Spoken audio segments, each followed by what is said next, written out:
ప్రశ్నను తిట్టు తిట్టు తిట్టు తిట్టు తిడదాం. మా గొప్పగా తిడతా, చాలా బలంగా తిడతా. ఇప్పుడు ప్రశ్న యూట్యూబ్ ఛానల్ రావణ్ గారిని చాలా గట్టిగా తిడతా, పిచ్చి పిచ్చిగా తిడతా. మీ కోపం తీరేంత వరకు తిడతా. ఏ భాషలో కావాలంటే ఆ భాషలో, ఏ యాసలో కావాలంటే ఆ యాసలో, మీ కసి తీరేంత వరకు నేను తిడతా. కానీ తిట్టడం ఉంది, నోటితో తిట్టవచ్చు.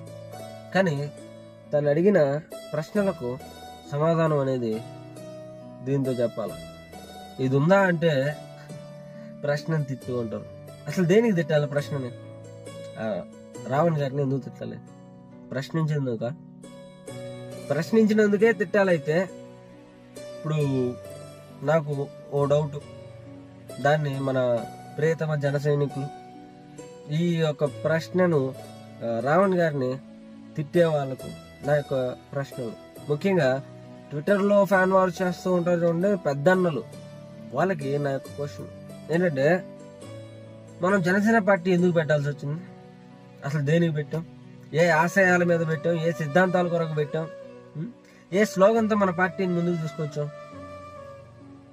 ప్రశ్నిస్తాం, ప్రతిఘటిస్తాం. ఇలాంటి వాటి కొరకే మనం తీసుకొచ్చాం.